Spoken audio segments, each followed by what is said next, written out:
নারকীয় ঘটনা, পুড়িয়ে মারা নারকীয় ঘটনা, কিন্তু নেপালের অল্প বয়সী ছেলে মেয়েদের কাজ নেই, এটা বাস্তবতা আছে এর পেছনে।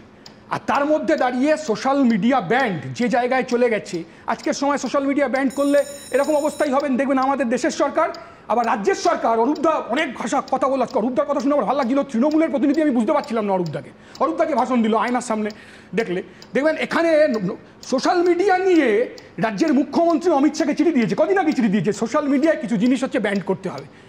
কাজেই সচেতন হওয়ার প্রয়োজনীয়তা আছে। আর আমি বলবো, আমি বলছি এটা হচ্ছে ক্ষমতার স্বভাব। তোমার মনে থাকবে যখন ইউপিএ সরকার ছিল, তারাও এই কপিল সিব্বাল যিনি সকাল বিকেল এখন গণতন্ত্রের কথা বলেন, একটা বিল এনেছিলেন সোশ্যাল মিডিয়ার কণ্ঠরোধ করার। আমি আবার বলছি এটা হচ্ছে ক্ষমতার ব্যাধি। একদম এর সাথে আমি একটা কথা বলবো।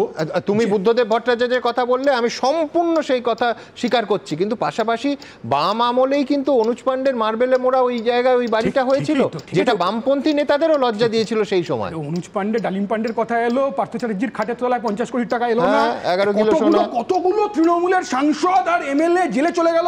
যাই হোক, ঠিক আছে, তো কি অবস্থা হয়েছে পশ্চিমবাংলা তো পরিবর্তন হয়েছে। আমি কথাটা বলবো, তার সাথে আমি আরেকটা গুরুত্বপূর্ণ কথা বলবো, যে ডুয়াল স্ট্যান্ড অফ বিজেপি থাকলে ভালো হতো। নেপালের ক্ষেত্রে এক ধরনের স্ট্যান্ড বিজেপি কাল থেকে বলার চেষ্টা করছে, আবার বাংলাদেশের ক্ষেত্রে এক ধরনের স্ট্যান্ড বিজেপি। আমরা বলছি যে এই যে বন্ধুত্ব করতে গেছিল না ট্রাম্পের সাথে, খুব বন্ধুত্ব, ভারতবর্ষেও কিন্তু ফ্রেট চার্জের কারণে সাধারণ গরিব মানুষের কারখানায় কাজ নেই, গরিব মানুষ চাকরিচ্যুত হবে, সচেতন হতে হবে।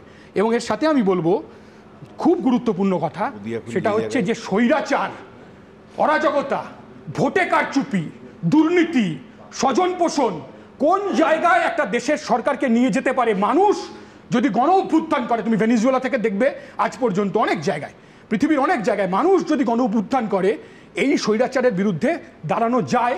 কিন্তু তারপরও দাঁড়িয়ে আমি আরেকটা কথা বলবো, যে কেন এই বিশৃঙ্খলা তৈরি করার চেষ্টা, এর পেছনে প্যাটার্নের কারণে, পেছনে অন্য কোনো আন্তর্জাতিক মদত নেই তো।